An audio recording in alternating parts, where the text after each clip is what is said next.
Welcome back to your live continuing coverage of NAB 2015, Teradek's live continuing coverage. I'm Michael Artsis, thanks so much for joining us. This is the Planet 5D wrap-up show. We're broadcasting live from the Las Vegas Convention Center in Las Vegas, Nevada. I gotta tell you, it's been a day of a lot of firsts, and it's been a pretty amazing day one here at NAB 2015. First of all, we did the Michael Artsis show live from the floor for the first time ever on Be Terrific, and we did it with the new Teradek Live to Air app, which is unbelievable. We'll talk more about that later, but it really is, and you've seen the commercials about it run, which is really exciting. We're going to be talking a lot about that, but this is the Planet 5D wrap-up show, and I've got Mitch here, Planet Mitch from Planet 5D, and we've got a lot to talk about, Planet Mitch. First of all, 8K camera from a company, or an 8K sensor from a company called Red. That's a big splash. Blackmagic 38 product announcements, including a micro camera, a mini Ursa, a micro studio camera, and all sorts of other stuff. And they're talking about a new sensor for the Ursa that exists, 4.6K. In addition to that, there's a whole lot of other new announcements. I saw the FreeFly Movi drone, which is ridiculous. It's $8,500 and can carry a real camera. They have another one that'll be coming out that works with their Movi XL that'll carry up to 50 pounds and fly a real camera. Wow. Yeah, like a real deal, like Arri with big glass on it. And then we had the Solo on here from 3D Robotics, which is, I think, offering the DJI a ton of competition.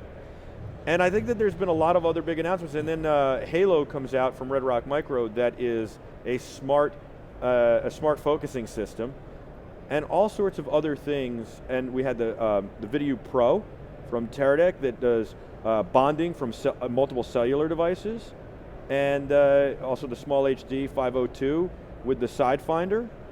A lot of great stuff here. What did you see that most impressed you? You've covered it all. It's all over. We're done. All right, see you later. Well, it is the wrap-up show. It is the wrap-up show. I was really impressed by the Blackmagic, the little micro one. Yeah, you were impressed by it. I'm impressed in the fact that it's like the first really, really small camera that I've seen that can do interchangeable lenses. You know, we're so fascinated by the GoPro, right, but you can't change lenses, and you're stuck with what they've got.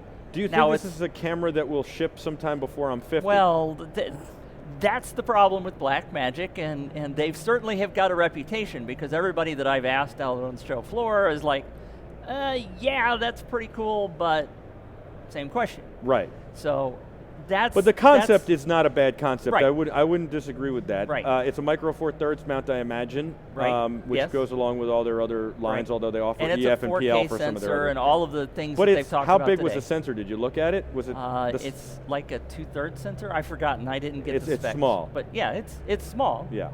But the GoPro sensor is small too, so it's bigger than the GoPro. The one thing I worry about in mounting it to drones and these other devices is they seem to really be affected, all their cameras, severely by rolling shutter. And when you put it onto anything that moves, it's only going to make it worse, I think. Right.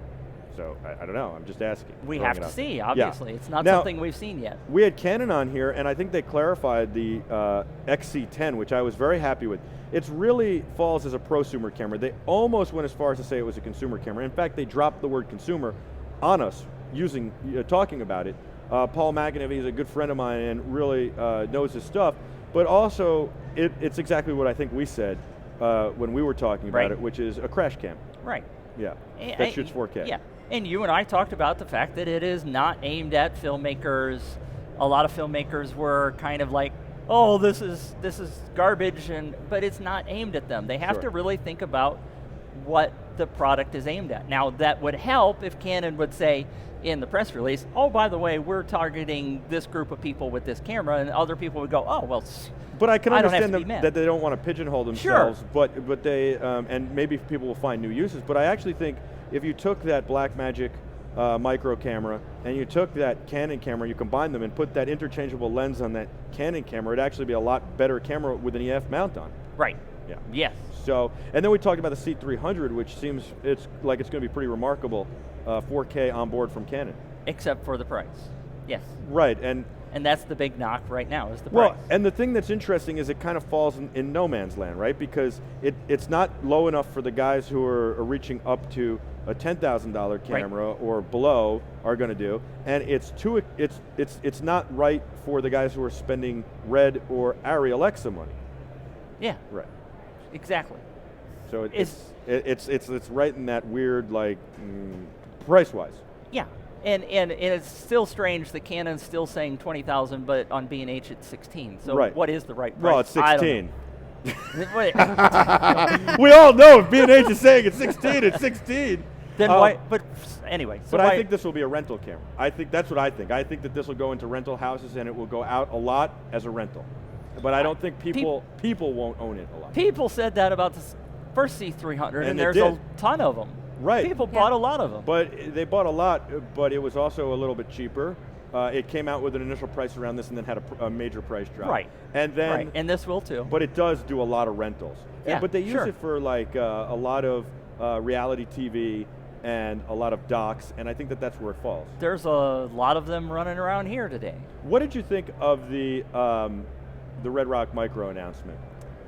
I actually was there in the booth, and they were so busy I didn't get time to really talk to them about it and see how well it's working. It's like, getting into a booth when there's a whole lot of people sometimes is really tough, and I could bully my way through like you might do, but Nikki is from Schneider Optics, from Century Optics. You have the iPro line, all sorts of stuff we're going to talk about in a minute. You're sitting here patiently because you're our guest on the Planet 5D show, which we were going to introduce you in a minute. But when he makes a comment like that, how do I not bring you in to defend me? And I hope you do defend me.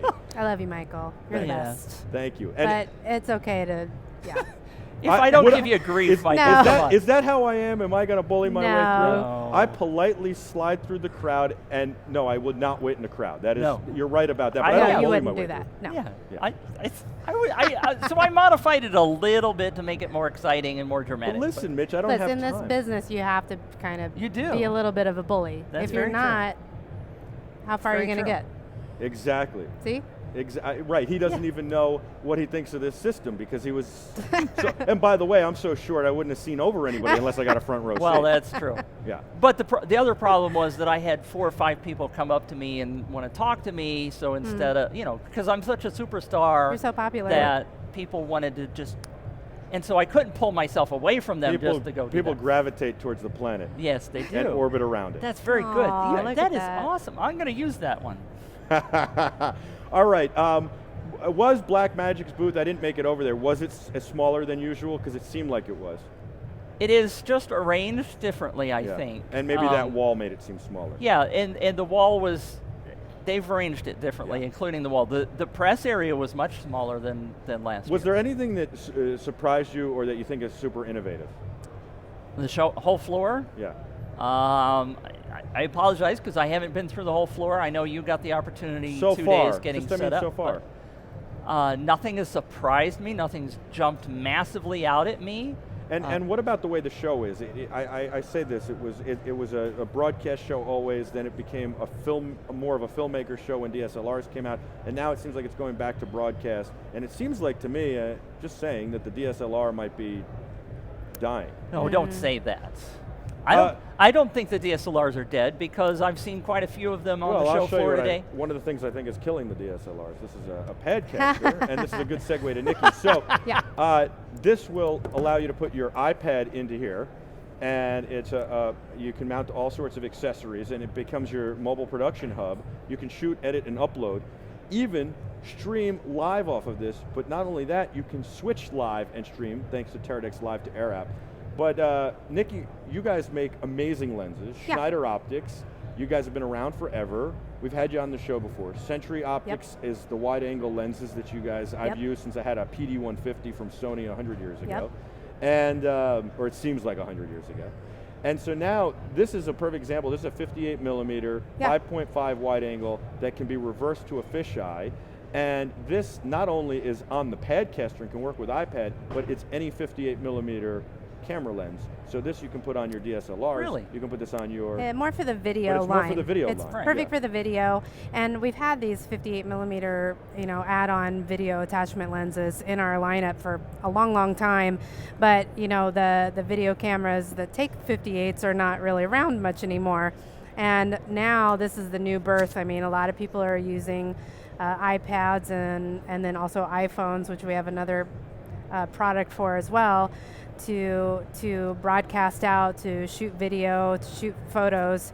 And so now we've been able to, I don't want to say resurrect the 58s, they never really went away, but now they have a new home, a new addition to add on to the family with the Padcaster. And we've got 3 lenses in the 58 millimeter family. The one that Michael has right now is really cool because not only is it a 0.55 wide angle adapter, but if you unscrew the main piece of glass there and flip it around, it becomes a fisheye lens.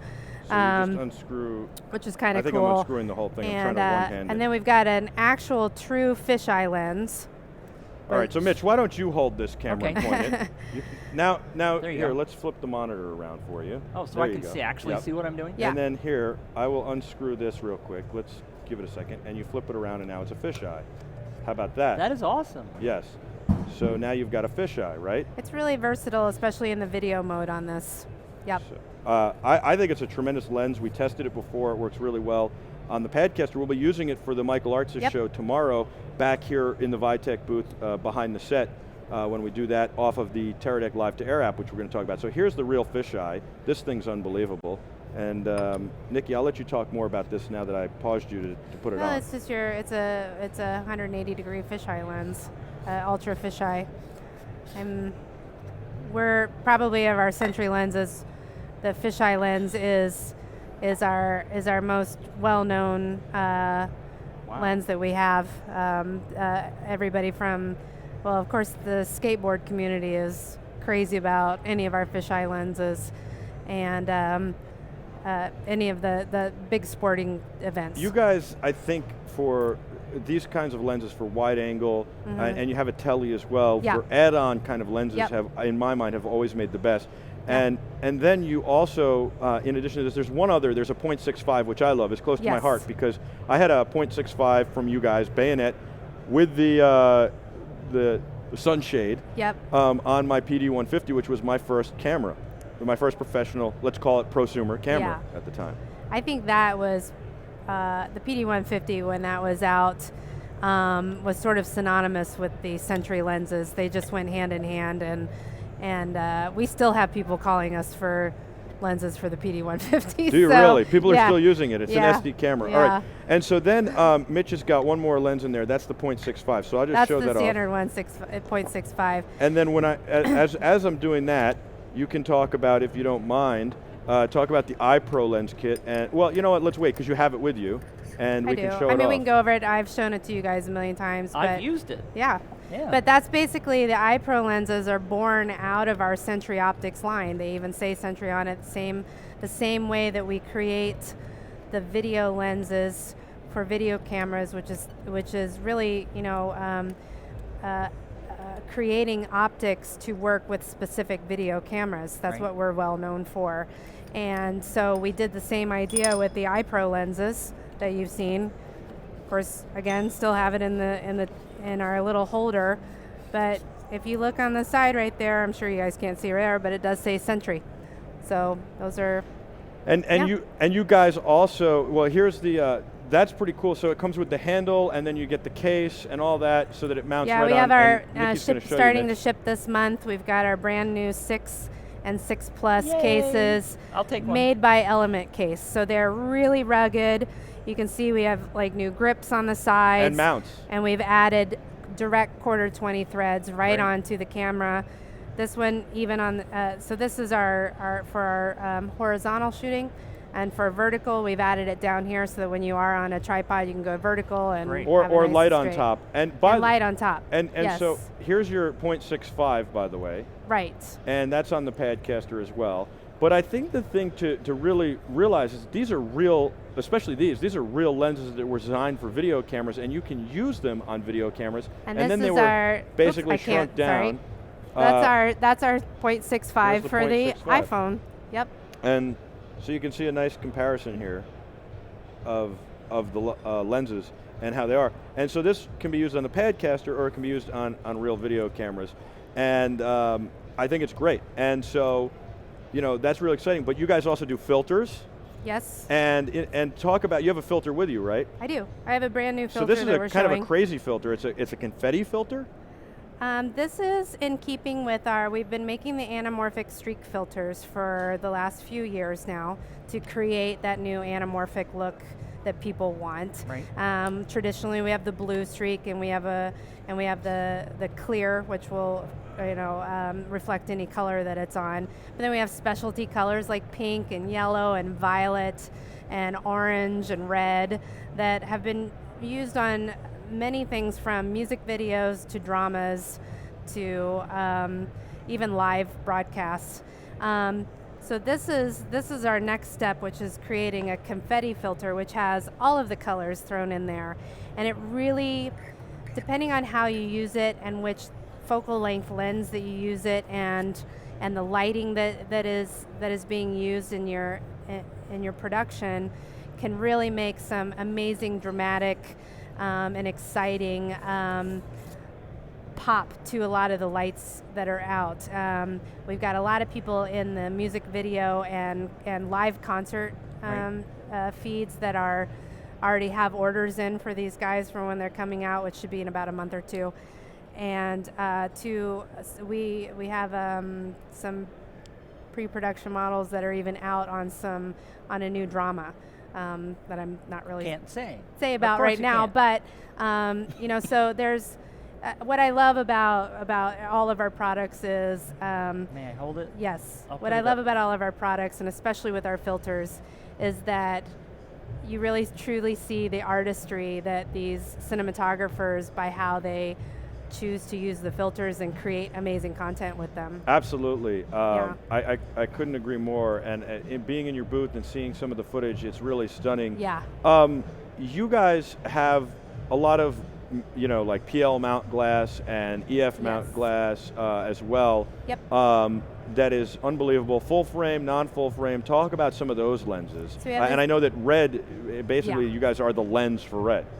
The lens of choice. It seems to be a lot of red users, Red Dragon users, obviously need a full frame lens. There's not a lot of cinema built from the ground up, cinema full frame lenses. And we have our new full frame prime lenses that's just started shipping last year. We've got 5 focal lengths that are available, and we're, by the end of the year, adding a couple more. So we have 25, 35, a 55, 75, and 100. And we'll be bookending that with an 18 and a 135. And then we have our Cine Xenar Super 35 lenses, which are working great with everybody. There's so many different cameras out there, from the C300s, some of the other red cameras they've been really great with using our Cine Xenar lenses, as well as the Blackmagic design, of course, has been really big supporters of our glass as well. So, is there a particular reason why it seems to have gravitated towards the reds and the Blackmagics? Blackmagic has their reason for working with us. They wanted to, didn't want to stick with what the industry norm always thought should be the industry norm, and so they gave our lenses a try and fell in love with them. And again, with red, we've always just had a good relationship with them, starting with the filters, and then when the lenses came out and they wanted something that was really well made but at a reasonable price, we just sort of have a really good relationship with them. But it really, really catapulted with the full frame primes, because like I said, they're really one of the industry's first purpose-built, from the ground up, full frame digital lenses. And then just coincided with the release of the Red Dragon, and people have been really thrilled with that combination, and we're working to get more focal lengths out for everybody to use. So over the next few years, you're going to see some really awesome lenses.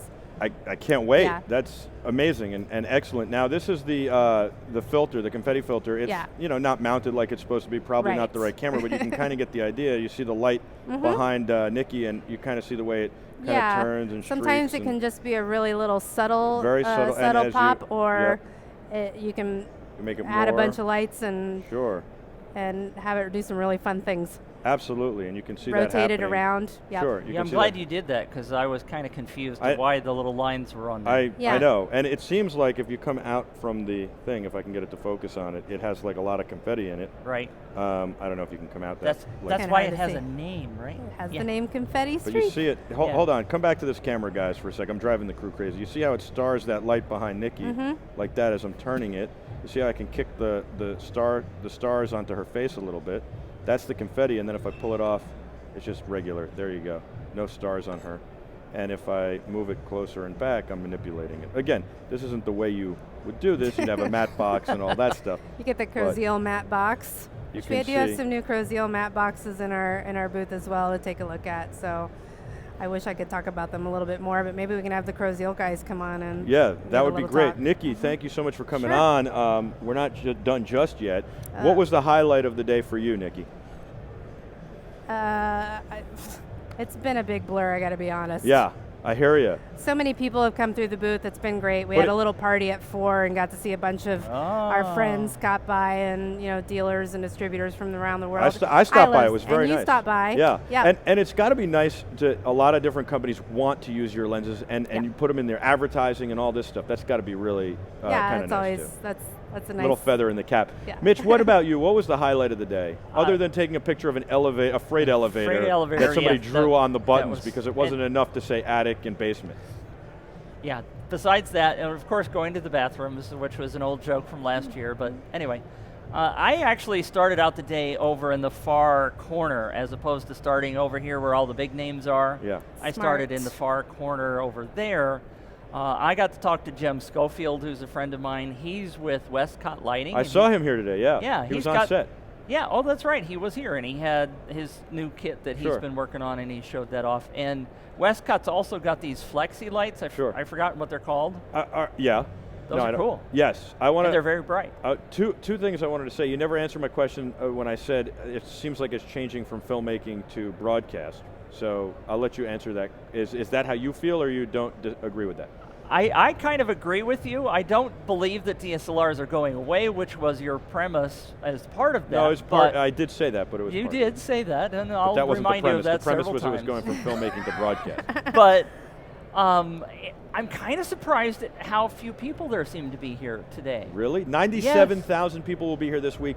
2 million square feet, 1,600 press, 1,700 vendors, $20.7 billion in spending power. Wow. By the way, I want to talk real quick about the Teradek Live to Air app. We did the Michael Arts' show off of it today, right outside the booth. It's truly remarkable. It is a live video switcher on your iPad, and you can bring in other iOS devices as your camera sources, or you can bring in real cameras using Teradek, either Video Mini, or Cube devices wirelessly. You can also bring in any RTSP feed throughout the world as a feed, as a source. You can add graphics, roll video, and do all sorts of things, including roll commercials, put up photos. We use it today. It is tremendous. It's the first time that we were using it in the wild, and it worked phenomenal. We were able to do a whole show with it here behind this stage for the Michael Arts show. I'm proud of that. I'm proud of what Teradek has accomplished. I think it's amazing, and I will tell you, I'm not just saying it because we're on the Teradek set. It is an absolute game changer, and it will help to change this industry. And this is the infancy of it, and I'm excited about it. And it's products like the Padcaster that are helping to make that possible, and of course Century Optics lenses that make that better. And I think the thing that's really great about Schneider Century Optics is that they go from the littlest lens here from an iPhone all the way up to the biggest Arri Alexa they'll mount on. With some serious glass and filters. I love that, and I love when companies can go that whole spectrum, just like Teradek can, from your iPad all the way up to any of these cameras, wireless transmission, wireless broadcasting, and that's what is exciting to me here today I love the Video Pro, the idea that you can take your cell phone, you can take your cell phone, I can take my cell phone, and we can take the power of all three of those cell phones, combine them to do a broadcast, is unbelievable without any cabling. It blows my mind. So I very rarely tip my hat to Teradek on this set and give them kudos, but I am blown away and excited, and I love it. Because it seems like I'm a pitch man for them when I do that, and I'm not, and that's not what they want, but I'm telling you, this is amazing. You know, you and I have both talked about the fact that there is so much technology and things are changing so fast. I shot a couple of things with my iPhone this morning and used Videolicious. We've talked about that before. Sure, it's a great app. And was able to upload videos about the Blackmagic press conference. Nobody else was doing it. They were in there with the traditional multi-camera guys, going to have to go back and edit and upload hours and hours later. That's what I did at IBC. Nikki saw me there. Yep. I interviewed her. Boom, the thing. 15 minutes later, I had 3 interviews uploaded while people were still reviewing their footage. Exactly. Yeah, it's tremendous. And so the technology's moving in that direction, and I'm thrilled that you were able to get that broadcast done today. Me too, thank you. And it's just like bleeding edge, like you said. I hate to use the word game changer because people will yell at us because you use that too many times, game changer, oh, it's a game changer. But I think it really is. In a sense, it is. I mean, it's well, I just got back from Ireland, like I told you, for the very first MojoCon, which was a focus on mobile journalism. Right. And all of the high technology that goes into that. I mean, like we were talking about, you know, the idea of the newspaper staff photographer is It really doesn't exist. it doesn't really exist anymore. And everybody wants news now. Right. They want it as it's happening, and everybody always has their iPhone with them. At least for us, that's how we look at it. Very true. That they need to be outfitted to be able to capture and even go live feed direct from where they are, so that if they have that ability to do that, it's right in their hands, in their pockets. It's powerful. It's what the viewers want and need. And by the way, if you don't think it's real, then you can walk over to North Hall and see the new media exhibit here. It's taken over a whole pavilion just dedicated to mobile filmmaking, mobile journalism, the Bentley commercial. I mean, time and time again, it is here, it's exciting, it's not going anywhere. And that's why I say that creeps up to where the DSLRs were. The DSLRs and the people who are shooting that want to creep up to the Alexas, to the Scarlets, to the C300s, Mark IIs, to that stuff. And I think that that's where everything is really exciting and getting bigger and better and more efficient and exciting. And to be honest, on the broadcast news side, that is the only model in my mind that will work in the future because it's what's efficient and affordable. Otherwise you're paying people too much in labor and cost of gear to actually produce something that's seen once for 2 minutes and 30 seconds. So, guys, this is the end of today's show. We've got a lot more to get to tomorrow and the next day. Nikki, thank you so much for joining us here on the Planet 5D wrap-up show on Teradek's live continuing coverage of NAB 2015. You guys are both amazing. Mitch, I got to tell you, I'm happy you're here. I think we had a lot of fun. The crew is unbelievable. We've got Andy back there, Kimberly, of course, Ange. We've got Peter, and of course, we have the great Joe Christensen. Some of those guys are from Blaze Streaming Media. We've got my crew, Adam and Peter, working so hard, and of course, the entire Michael Gelling, Topher, and the entire Teradek group and crew, and Michael Lee and his crew with Ryan, who helped engineer that app, were amazing. We got all these great people working together here, and of course the entire Vitek brand and group is amazing, and in this booth, all the products here are unbelievable. So we had a great first day. Thank you guys for joining us. This is the Planet 5D wrap-up show. I'm Michael Artsis. Thank you so much for joining us. We'll be back tomorrow, 9 a.m. sharp. We'll be broadcasting live here from NAB 2015. I'll see you then. Until then, be terrific.